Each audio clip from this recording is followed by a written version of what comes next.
ದೇವರ ಆತ್ಮ ಬರುವಾಗ ಆ ಅಭಿಷೇಕ ಹೊಂದಿ ಬಲವನ್ನು ತಗೊಂಡು ಅನಂತರ ಹೊರಟಾಗ ಎಲ್ಲಿ ಹೋಗಿ ಅವರು ಸುವಾರ್ತೆ ಸಾರಿದ್ರು, ಪ್ರತಿಯೊಂದು ಕಾರ್ಯದಲ್ಲಿ ಜಯವನ್ನು ಹೊಂದ್ಕೊಂಡ್ಬಂದರು. ದೆವ್ವಗಳು ಅದರಿದು, ಅನೇಕ ಅದ್ಭುತಗಳು ನಡೀತು, ದೊಡ್ಡ ದೊಡ್ಡ ಸಾಕ್ಷಿಗಳು ಅಪೊಸ್ತಲರು ಪ್ರಾರ್ಥಿಸುವಾಗ ನಡೀತು.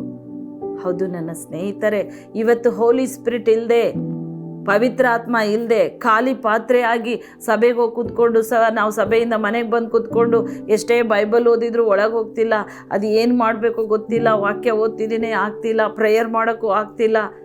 ಈ ನೆವ ಹೇಳಿದೆ, ಪವಿತ್ರ ಆತ್ಮ ಪಡೆದುಕೊಳ್ಳುವುದಕ್ಕೆ ಪ್ರಯಾಸ ಪಡ್ರಿ, ಅದಕ್ಕಾಗಿ ದಾಹದಿಂದ ಬೇಡ್ರಿ. ಅದಕ್ಕೆ ಕರ್ತನು ಈ ವಾಕ್ಯದಲ್ಲಿ ಹೇಳ್ತಾ ಇರೋದು, ಯಾರ್ಯಾರು ನನ್ನ ಮಕ್ಕಳು ಅಂದರೆ ನನ್ನ ಆತ್ಮನಿಂದ ನಡೆಸಲ್ಪಡೋರು. ನನ್ನ ಆತ್ಮನಿಂದ ಯಾರ್ಯಾರು ನೀವು ನಡೆಸಲ್ಪಡ್ತೀರೋ ಅವರು ಮಾತ್ರ ನನ್ನ ಮಕ್ಕಳು, ಕ್ರಿಸ್ತನ ಮಕ್ಕಳು. ಕ್ರಿಸ್ತನ ಆತ್ಮ ಇಲ್ಲದೆ ಕ್ರಿಸ್ತನವರಲ್ಲ. ಆದ್ದರಿಂದ ಇವತ್ತು ಪಾರ್ಟಿಕ್ಯುಲರ್ ನಾನು ದೇವರೇ ನಿನ್ನ ಅಭಿಷೇಕ ತಗೊಳ್ಳೇಬೇಕು.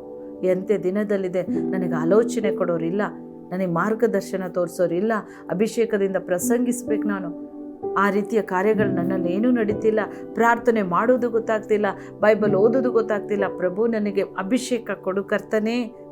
ಪ್ರಾರ್ಥನೆ ಮಾಡಿ ನೋಡಿ.